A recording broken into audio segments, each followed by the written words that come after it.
जब एक पिता अपनी बेटी से मिलने के लिए और अपनी पत्नी से मिलने के लिए बोलता है कि अब मैंने कई महीने तक नौकरी कर ली है और मैं अब सोचता हूँ कि घर में गांव में जो गेहूं की कटाई तो हो चुकी है, अब धान की रोपाई होनी है। मैं आता हूँ घर और अपने खेत का काम भी करूँगा और उसके बाद वापस चला आऊँगा और कुछ दिन घर पर भी रुक लूँगा, अपनी बेटी और अपने बच्चों से मिलूँगा और उसके बाद तुमसे भी कुछ मिलूँगा। ऐसा विचार करके जब पिता और जो पति था वो वापस आता है परदेश से, तो पता चलता है कि उसकी बेटी घर से गायब है। दरअसल उस बेटी ने एक गुनाह कर दिया था कि अपनी माँ को अपने उसी गाँव के एक ट्रैक्टर चलाने वाले प्रेमी के साथ शारीरिक संबंध बनाते हुए खड़े होकर देखा था, क्योंकि जब उसका पति परदेश कमाने गया था, तो उसकी जो पत्नी थी, उसको उसी गाँव के ट्रैक्टर चलाने वाले से प्यार हो जाता है और वो उसके साथ हर दिन इश्क फरमा रही थी, उसके साथ शारीरिक संबंध भी बना रही थी। और एक दिन जब उसकी बच्ची स्कूल से आ जाती है पहले, और जब वो उसको देखती है, तो खड़े होकर वहीं पर देखने लगती है, जहाँ पर वो आपत्तिजनक स्थिति में थे। उसका जो प्रेमी था वो उसको कई बार बोलता है कि तुम्हारी लड़की हट नहीं रही है, मुझे बड़ा शर्म लग रही है, इसे हटाओ, नहीं तो मैं इसके साथ भी तुम्हारे जैसा ही करूँगा। लेकिन उसकी माँ ये बात को रोक देती है कि तुम मेरे साथ कर रहे हो, तुम मेरे प्रेमी हो, हमारी बेटी के साथ ऐसा नहीं करना। लेकिन इसका अंजाम इतना भयावह हो जाएगा, ये उस बच्ची ने नहीं समझ पाया था, जो अभी 10-11 साल की थी। क्या होता है उस बच्ची के साथ, वो सारी सच्चाई जानने वाले हैं इस वीडियो के माध्यम से। तो आप इस घटना को अंत तक जरूर बात कीजिएगा और वीडियो जरा सी भी अच्छी लगे तो एक लाइक करके छोटा सा कमेंट, और कमेंट में अपना और अपने शहर का नाम जरूर लिख दिया करें। चैनल पर अगर आप पहली बार विजिट किए हैं तो प्लीज़ हमारे चैनल को सब्सक्राइब जरूर कर लें, इससे हमारा मोटिव बढ़ता है और आपको एक से एक सटीक जानकारी भी मिलती है। तो नमस्कार, आदाब, शास्त्रीय काल। मैं अजय कोहली और आप देखना शुरू कर चुके हैं मई सफर तक। आज की घटना शुरू होती है, बिहार प्रदेश का एक जिला पड़ता है अररिया, और इसी अररिया का एक थाना क्षेत्र पड़ता है नरपतगंज। इस नरपतगंज थाना क्षेत्र के अंतर्गत एक गांव आता है रामघाट ओसिका। यहीं पर रहते हैं चंदन सिंह, और चंदन सिंह की पत्नी का नाम है पूनम। पूनम देखने सुनने में बेहद खूबसूरत है। भले ही वो 3 बच्चों की माँ हो चुकी है, लेकिन अभी उसकी जवानी में निखार आ रहा था। चंदन, जो अभी अपने बच्चों की देख-रेख करने के लिए और उसका जो बूढ़ा पिता है, उसकी देख-रेख करने के लिए, परिवार को चलाने के लिए मजबूर हो जाता है। उसके पास 2-4 बीघे ज़मीन थी, उससे उसका गुज़ारा नहीं हो पा रहा था। वो सोचता है, अपनी पत्नी से विचार करता है एक दिन, जब उसकी बेटी 10-11 साल की हो जाती है। वो बोलता है कि ऐसा करो कि अब तुम घर पर देख लो, और पिताजी तो हैं ही, तुम खेत में देख लिया करो और मैं परदेश चला जाता हूँ।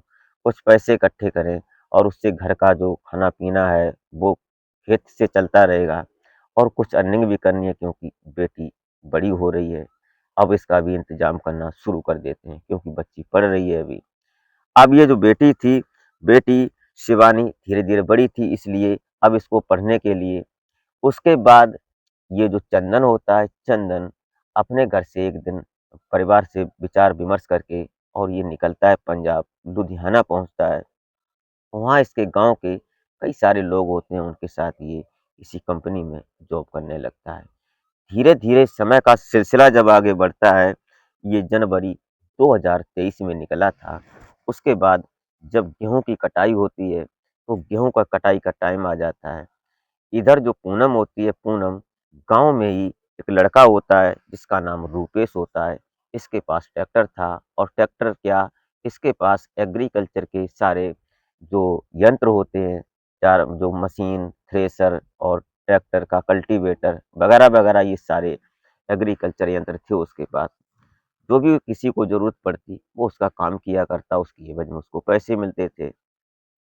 लेकिन जब गेहूँ की कटाई चल रही थी, तो इधर जो पूनम और शिवानी, दोनों माँ-बेटियों ने मिलकर उस खेत को काट भी लिया, और उसके बाद ये थ्रेशर से कटवाने के लिए जब रूपेश से इसने बात की, तो रूपेश बोलता है कि आज काट दूँगा, दिन में काट दूँगा, दोपहर में काट दूँगा, ऐसे करके 2 दिन गुज़र जाते हैं। उसके बाद जब वो परेशान हो जाती है, तो एक दिन ये पूनम रूपेश के घर चली जाती है और उसकी माता से बोलती है कि रूपेश बहाना कर देता है और मैं अकेली हूँ घर पर, मेरे गेहूँ कट जाते, मुझे बड़ा परेशानी हो रही है, क्योंकि मेरी बेटी है छोटी और 2 बच्चे भी हैं। तो उसकी माँ उसको फ़ोन करती है, रूपेश को बोलती है कि तूने भाभी के गेहूँ क्यों नहीं काटे? वो बेचारी अकेली महिला है। रूपेश बोलता है कि आज मैं काट दूँगा मम्मी, तुम परेशान मत हो। इधर ये जो पूनम थी ये भी सुन रही थी फ़ोन पर। उसके बाद आज शाम को उसने वादा कर दिया कि शाम को हम गेहूँ काट देंगे तुम्हारे थ्रेसर से। उसके बाद शाम होती है और शाम को ये ट्रैक्टर और मशीन लेकर ट्रॉली के साथ उसके खेत में पहुँच जाता है। अब कुछ लड़कों की भी ज़रूरत होती है, जो उसमें गेहूँ के जो भूसा डालने के लिए जो गेहूँ की कटाई होगी उसमें, इसलिए वहाँ पर 2-4 लड़कों की भी ज़रूरत होती है। लड़के फ़िलहाल मिल नहीं पा रहे थे, लेकिन ट्रैक्टर उसके घर खेत में ही खड़ा था। इधर जो उसकी बेटी शिवानी थी, वो बड़ा खुश थी क्योंकि आज उसके गेहूँ कटेंगे, उसके घर में गेहूँ आएँगे, अनाज आएगा। लेकिन इसी बीच जो रूपेश होता है, वो पूनम से बोलता है कि भाभी देखो शाम का टाइम है, रात हो जाएगी बड़ा अच्छा लगेगा, क्योंकि गर्मी का मौसम है और रात में इतनी गर्मी भी महसूस नहीं होगी और तुम्हारा काम भी हो जाएगा, कितना अच्छा लगेगा। तो हँसी-मज़ाक करते-करते वो यहाँ तक पहुँच जाता है कि मौसम कितना हसीन है, अगर कुछ हो जाता तो कितना अच्छा होता। तो वो बोलती है पूनम कि ऐसा क्या तुम विचार कर रहे हो? तो उसने कहा कि वही विचार कर रहे हैं जो तुम सोच रही हो। ऐसे करते-करते वो रूपेश पूनम के शरीर को टच कर देता है। जैसे ही टच करता है, तो पूनम बोलती है कि ऐसा मत करो यहाँ, हमारी बेटी है वो देखेगी तो क्या कहेगी? बस इतना सुनते ही रूपेश का हौसला बढ़ जाता है। वो उसको बोलता है कि यहाँ नहीं, तुम बहाना करो और घर पहुँचो और शिवानी को बोलो वो यहीं पर रहेगी और हम घर पहुँचते हैं। इतना कहते ही शिवानी भी जो बोल देती है कि खेत पर यहीं रुको, मैं कुछ बोरी वगैरह लेने जा रही हूँ, सूजा या सुतड़ी सुतड़ी लेने के लिए। और वो इतना बहाना करके वहाँ से निकल आती है। और इधर रूपेश भी बोलता है कि चलो मैं भी लड़कों को तलाश लेता हूँ, कब तक मिलेंगे, कुल बहुत देर हो गई है। वो भी निकल आता है और ये अपने घर आते हैं। घर आने के बाद ये फटाफट आज अपने शारीरिक संबंध स्थापित करते हैं, क्योंकि पूनम भी कई महीनों से बेताब थी, बेचैन थी अपने पति के बिना और दोनों आज संतुष्ट हो जाते हैं। उसके बाद इनका सिलसिला ये शुरू हो जाता है, फिर कहानी ऐसे बढ़ जाती है कि जैसे पति-पत्नी की हो। जब गेहूँ की कटाई हो जाती है उसके बाद वो बोलती है कि अपने गेहूँ के पैसे ले लो कटाई के, तो बोलता है कि तुमसे पैसे मैं क्यों ले लूँ? तुम तो हमारे हमारे लिए बहुत कुछ की हो, तुमसे हम पैसे लेकर क्या करेंगे और कहाँ जाएँगे? दोनों में प्यार इतना बढ़ जाता है। उसके बाद एक दिन यही सब हो रहा था, दिन की बात थी और स्कूल गई हुई शिवानी, उसके बाद उसके पता नहीं सिर में दर्द हुआ, क्या हुआ और वो स्कूल से आधे से ही वापस आ जाती है। इधर रूपेश और पूनम अपने कमरे में आज बेखौफ होकर शारीरिक संबंध बना रहे थे। ताबड़तोड़ स्थिति में सिसकारियाँ गूंज रही थीं और उसी बीच इधर से शिवानी पहुंच जाती है और जो उसकी बेटी घर में जैसे ही घुसती है, तो वो खड़े होकर ये नज़ारा देखने लगती है कि ये मेरी मम्मी इस रूपेश अंकल के साथ ये सब क्या कर रही है, क्योंकि आज वो पहली बार ये सब देख रही थी और उसके बाद वहीं पर खड़ी रहती है। और इधर जब रूपेश देखता है कि शिवानी आ गई, तो वो पूनम को बोलता है कि तुम्हारी बेटी आ गई है। तो बोलती है कि उठो, हटो एकदम, लेकिन वो हटता नहीं है क्योंकि अभी उसका काम पूरा नहीं हुआ था। और इसी बीच शिवानी वहीं पर खड़े होकर देखती रहती है, लेकिन पूनम उसकी माँ उसको डाँटती है कि तू हट यहाँ से, यहाँ क्यों खड़ी है? लेकिन वो हटने का नाम ही नहीं ले रही थी। फिर जैसे ही जो रूपेश अपना काम करता है, पूरा होने के बाद वो वहाँ से कपड़े पहनता है, वहाँ से निकल लेता है। अब पूनम अपनी बेटी को समझाता ही है कि तुम किसी को मत बताना, लेकिन शिवानी बोलती है कि मैं पापा को ज़रूर बताऊँगी। लेकिन अब डर जाती है, तभी समय आगे बढ़ने लगता है। हर दिन वो समझाती, लेकिन शिवानी इस बात को नहीं मानती कि तुम गंदा काम कर रही थी और मैं पापा को ज़रूर बताऊँगी। यही जिद की वजह से शिवानी को जो पूनम होती है, इधर से ये जो इसका पिता होता है चंदन, वो एक दिन फ़ोन करता है कि मैं आऊँगा और जो धान की रोपाई है वो सब करने के लिए, उसके बाद कुछ दिन रुकूँगा फिर चला आऊँगा। तो इधर से वो बोल तो देती है कि आ जाओ, लेकिन कर भी क्या सकती थी। और उधर से ये जब आता है, उसके बाद धान की रुपाई के लिए, और इधर उसको डर हो जाता है कि अब कहीं ऐसा ना हो कि शिवानी अपने पापा को बोल दे, चंदन को। इसलिए उसने उसकी हत्या कर दी, और हत्या करने के लिए उसने आज बाजार से मछली लाती है, और मछली में उसने कुछ कीटनाशक दवाई भी मिलाई, और दवाई मिलाने के बाद उसको खिलाती है। जब वो लड़की बेहोशी की स्थिति में पहुंच जाती है, फिर उसकी गर्दन को भी काट देती है और फिर फेंक देती है। इधर जब उसका पिता आता है 11 तारीख में, तब वहाँ बताती है कि बेटी का पता नहीं कहाँ चली गई, अभी तो थी।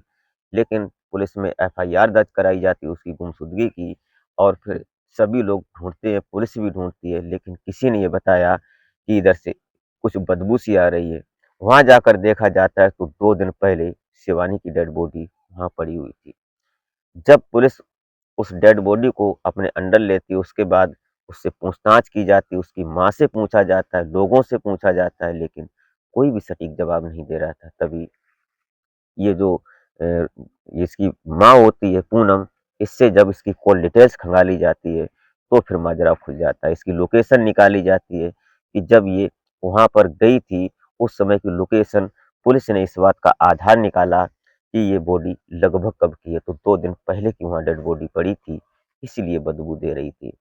ये सब पता लगाने के बाद पुलिस जो पूनम थी, इसको अपने अंडर लेती है, इसके ऊपर चार्जशीट बनाई जाती है, और फिर वहाँ के जस्टिस ने इसके ऊपर 60,000 रुपए का जुर्माना और इसको फांसी की सजा में तब्दील कर दी, इसकी सजा मिल जाती है।